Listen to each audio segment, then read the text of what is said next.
अजान की आवाज से करबला की सुबह का आगाज होता है। सुबह होती है, इमाम अली मकाम नमाज फजर पढ़ाते हैं और उसके बाद फिर आप फौज को तरतीब देते हैं। इधर 72 तन है, उधर 22,000 है और उसके बाद मैदान करबला के अंदर जंग का आगाज होता है। लेकिन जंग के आगाज से पहले मौला हुसैन मैदान करबला में खड़े होकर इत्माम हुज्जत के लिए एक खुतबा इरशाद फरमाते हैं। वो खुतबा का इख्तिसार के साथ ये है कि लोगों ये बताओ, मैंने कोई चोरी की है, मैंने कोई डाका डाला है, मैंने किसी को नाहक कत्ल किया है, मैंने किसी पे जुल्म किया है, मैंने कोई गुनाह किया है, मैंने किसी को सताया है, मैंने किसी का दिल दुखाया है, बताओ मैंने किया क्या है?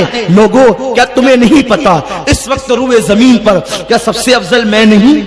इमाम अली मकाम ने अपनी फजीलत खुद बयान की, इसलिए कि जब लोग फजीलत भूल जाएं तो मौला हुसैन अपनी जिम्मेदारी महसूस कर रहे थे। फरमाया बताओ इस वक्त रसूल पाक का हकीकी नवासा रूए जमीन पर क्या मेरे सिवा कोई है? कोई है? क्या मैं फातिमा का बेटा नहीं? क्या मैं अली का लख्ते जिगर नहीं?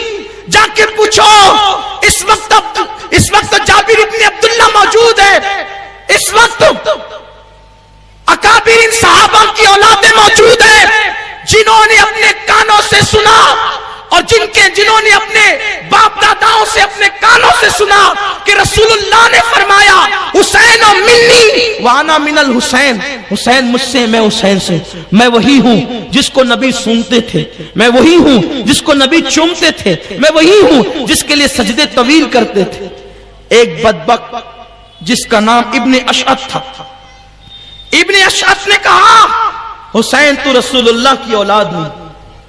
उस बदबख्त देखा, ये ताना यजीदियों का नया नहीं है, हुजूर की औलाद को कहता है। मौला हुसैन ने उसको घूर के देखा और आसमान की तरफ नजर उठाई, अल्लाह इसको बता दे ये मुझे रसूलुल्लाह की आल होने से इनकार करता है। उस वक्त उसको बैतुल खला की हाजत लगी और वो गया और जब वो बैठा तो उसकी शर्मगाह पर एक बिच्छू ने डंक मारा और उसी बेपर्दगी के आलम में मैदान में तड़पता रहा। उसी हालत में वो मौत के घाट उतरा। बताया असहाबे हुसैन ने देखो, आंखों से देखो, हुसैन को मजबूर न समझना, हुसैन सिर्फ आसमान की तरफ देख ले तो यूं अजाब उतरता है, हुसैन मजबूर नहीं है। उसके बाद मौला हुसैन ने फरमाया कि लोगों मेरे खून से अपने हाथों को रंगीन मत करो, रसूलुल्लाह ने मेरी फजीलत बयान की है। तो उस वक्त शिमर ने कहा हुसैन तुम जो कह रहे हो हमको कुछ समझ में नहीं आता। तो हजरत जहीर बजली फरमाते हैं ओ बदबख्त कुत्ते, अल्लाह ने तेरे दिल पे मोहर लगा दी है, इसलिए तुझे कुछ सुझाई नहीं देता।